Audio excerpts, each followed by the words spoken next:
Fine. अब हम जानना चाहेंगे कि हम लोग कहाँ तक पढ़ लिए थे।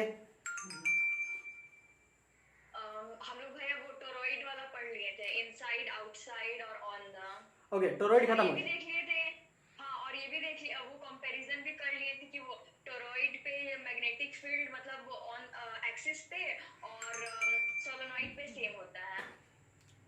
ओके, तो इतना हम लोग ने कर लिया था। अगर टोरॉइड पे और सोलेनॉइड पे अगर सेम जा रहा है, विच मीन्स दैट कि ये तभी पॉसिबल होता है ना, it has got an assumption. ठीक है, ये बिना अजम्पशन के नहीं होगा। We need to assume that the toroid जो है वो बहुत ही पतला है, बहुत बहुत बहुत पतला है, हाँ हाँ तो ही इक्वल होगा, अदरवाइज नहीं, वैसे फिर नहीं होने वाला। हाँ ठीक है, हाँ ऑल्दो सही है, बिकॉज ये हमारा सिलेबस जो है वो इनफाइनाइट आइडियल सोलेनॉइड का है। आइडियल सोलेनॉइड का सिलेबस है हमारा, तो फिर आइडियल टोरॉइड होगा। टोरॉइड का। ठीक है, तो बच्चा जो है वो अल्टीमेटली रट रूट के वही वाला चल जाता है जिसको हम कल बोले थे कि 99.9% सही है। ठीक है, अब 99.9% भी मायने रखता है, लेकिन जब बोल रहे हैं कि 100% वाला भी सही है, 100% वाला भी सही है, तो उसको कर लो, वो ज्यादा बेहतर है, उससे क्लैरिटी होगी, कॉन्सेप्ट खुलता है उससे। ठीक है, you will be able to distinguish कि भाई मेरे को करना क्या है। ठीक है, ओके फाइन, चलिए, वेरी गुड, बहुत अच्छा। तो हम लोगों ने टोरॉइड कंप्लीट कर लिया, राइट।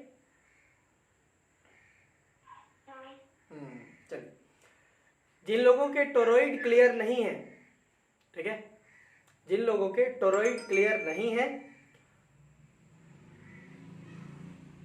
पढ़ लो एक बार, पढ़ने से ही क्लैरिटी आएगी, ऐसे और कोई उपाय नहीं है, पढ़ना पड़ेगा। अब पढ़ने के दौरान दिक्कत हो तो हम हैं, ऐसे नहीं। ऐसे सोचो कि हमें एग्जाम लिखने उखने वाला कोई देता ना तो मस्त, तो बहुत पैसा कमा लेते हम, और सबका एग्जाम लिख देते। कल हम लोग का फिजिक्स का एग्जाम है सुबह में। Okay, all the best. क्या पूछ रहा है? चैप्टर 1-2।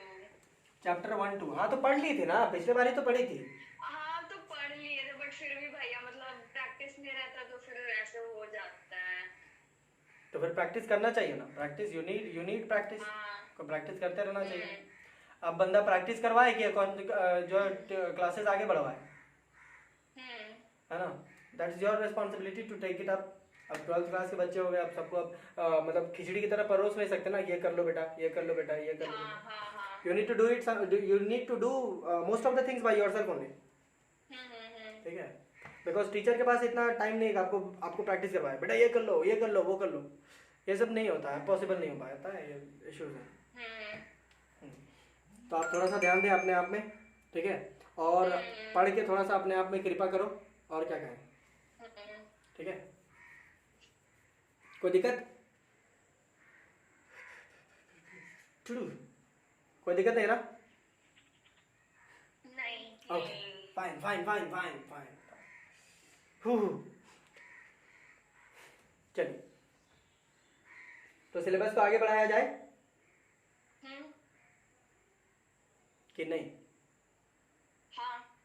ओके, क्लास के शुरुआत में, आई मीन ये चैप्टर के शुरुआत में, इफ यू रिमेंबर, हमने आपको बताया था about these things. See, if this is my current carrying wire, अगर ये मेरा करंट कैरिंग वायर है, आई करंट फ्लो कर रहा है, ठीक है, और एट अ पॉइंट हेयर, यहां पे अगर हम एक पॉजिटिव चार्ज क्यू लेते हैं, ठीक है, पॉजिटिव चार्ज क्यू लेते हैं, ठीक, और यहां से बिजली जो है वो ऑन कर दें, तो हमने देखा था कि ये अगर रेस्ट पे रह रहा है, रेस्ट पे रह रहा है, तो इसको पूछेंगे बाबू बताओ तो यहां से बिजली ट्रैवल कर रहा है, तुमको कुछ हो रहा है? तो ये बोलेगा ना ना ना, हमको कोई इफेक्ट नहीं हो रहा है, तुम कार पार कराओ ना, कोई दिक्कत नहीं है मुझे, बोलो। नहीं, ऐसा नहीं था। हाँ, तो क्या था? उस पे इफेक्ट हो रहा था, वो मूव कर रहा था। अब हम पागल हो जाएंगे बता रहे हैं। हम लोग इसलिए तो ये चैप्टर पढ़े हैं क्योंकि जो इलेक्ट्रिक करंट मतलब करंट कैरिंग वायर होता है, उसमें मैग्नेटिक फील्ड जनरेट होता है जिसके कारण चार्ज इफेक्ट होता है।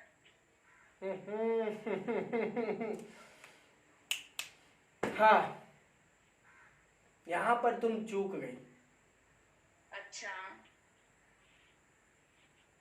बट ऐसा कुछ पढ़े थे भैया। There is no effect over here, यहाँ पे कोई इफेक्ट नहीं पड़ेगा। तुमको क्या लगता है, मतलब हमेशा हम गलत ही लिखते हैं? हाँ लगता है। गलत लिख के उसके बाद फिर मिटा के सही लिखेंगे ना? तुमको लगता है, समझ रहे हो, 70-80 रुपए का रिफिल आता है, मिटा मिटा के वही करते जाए।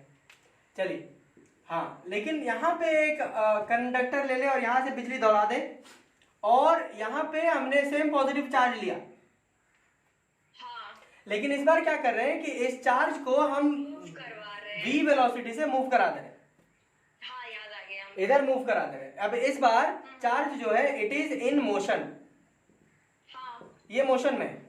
अब पूछे इसको कि भाई तू चल रहा है ना, तो बोला हाँ चल रहे हैं। भाई तू चल रहा है ना, हाँ चल रहे हैं। तो बोला ये भी चल रहा, अरे यार तब तो दिक्कत हो गया मुझे। बोले कैसे?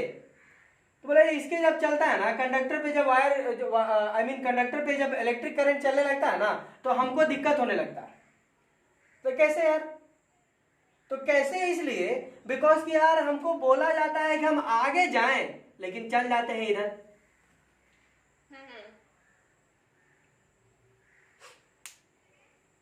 समझे? तो हमने ये देखा था, जो पिछले सेशन में हम जब पढ़ा रहे थे, फर्स्ट वाले में जब हम पढ़ा रहे थे, तो हमने आपको बताया था कि ये जो चीज है इट गॉट डिफ्लेक्टेड। तो हम जानने की कोशिश कर रहे थे कि एक्चुअली ऐसा क्यों हो रहा है, एक्चुअली ऐसा क्यों हो रहा है कि करंट कैरिंग कंडक्टर जो है वो एक मूविंग चार्ज को परेशान कर दे रहा है, लेकिन रेस्ट वाले चार्ज को परेशान नहीं कर रहा है। ऐसा क्यों हो रहा है? तो हम लोगों ने हम लोग थोड़ा सा अपने में जानने की कोशिश किए थे कि भाई चार्ज की वजह से ना शायद इसके में इलेक्ट्रिक फील्ड लग रहा हो, इसकी वजह से ये थोड़ा सा डिस्टर्ब हो रहा है। तो बात यहां पर यह है कि इलेक्ट्रिक फील्ड को हम दोष नहीं दे सकते, बिकॉज इलेक्ट्रिक फील्ड अगर होता तो इसको भी परेशान करता, लेकिन या भाई ये एक ऐसी फील्ड थी जो केवल मोशन को देख रहा है। बताइए, केवल मोशन को देख रहा है। चलिए अब एक बात बताइए, तो हमने ये जाना कि ये जो चीज है ये इलेक्ट्रिक फील्ड की वजह से नहीं है, बल्कि it is due to magnetic field, है ना? और ये जाने कि current carrying conductor generates magnetic field, right? Magnetic field होता है, ये हम लोगों ने जाना था। ओके, चलिए इतना क्लियर है ना?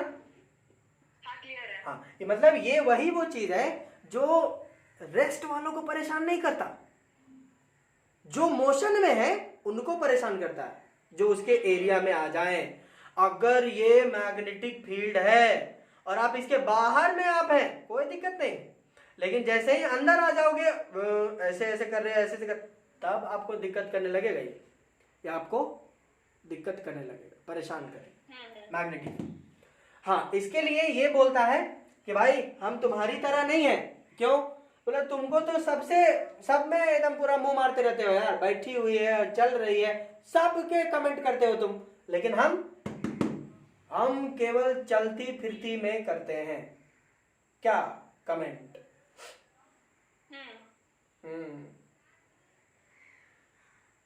It is like electric field is like ना समझ लड़का, बच्चा है, बच्ची है, कोई फर्क ही नहीं पड़ रहा है इसको, सबको उंगली कर रहा, बेकार का। लेकिन मैग्नेटिक फील्ड एक 12th क्लास का बच्चा है, समझदार बच्चा है, इसको मालूम है कि मुझे किसको फंसाना है, मेरा एरिया क्या है, ठीक है? अब जाहिर सी बात है यार, 12th क्लास का बच्चा जो 6th क्लास के बच्चे थोड़ी फंसा लेगा। अरे होता भी, आजकल ट्रेंड चल रहा है। सोचता है ना कि जब तक वो बच्ची मतलब 12th तक आएगी तब तक हम नौकरी कर लेंगे, अदरवाइज क्योंकि मेरे बैचमेट जो है उसको फंसाने में फायदा क्या? जब तक हम नौकरी करेंगे तब तक उसकी शादी हो जाएगी। हाँ, खैर, हाँ, these things are there. So magnetic field एक ऐसी चीज है जो इसको नहीं परेशान करता, ये आपकी वेलोसिटी को भी मायने रखता है, ये वेलोसिटी भी देखता है, आपकी वेलोसिटी भी देखेगा कि आप वेलोसिटी में हैं कि नहीं है। अगर आप में वेलोसिटी है तो ही ये आपको परेशान करेगा, अदरवाइज नहीं। कैसे परेशान करेगा भाई, कैसे परेशान करेगा भाई, कैसे परेशान करेगा, चलिए देखते हैं। समझो, किस किस को न्यूटन का फर्स्ट लॉ ऑफ मोशन याद है? हमको याद है। चलिए बताइए। Everything which is in rest will continue to be in rest, or anything which is in rest will continue to be in rest, or anything which is in motion will continue to be in motion until or unless an external unbalanced force is applied on it. Okay, साफ सुथरे भाषा में अगर हम बात करें तो कुछ इस प्रकार से कि अगर कोई चीज रुकल हो तो रुकले रहतो, और अगर कोई चीज चलित हो तो चलते रहतो, तब तक जब तक कि हम उसमें कोई एक्सटर्नल अनबैलेंस्ड फोर्स ना लगा दें।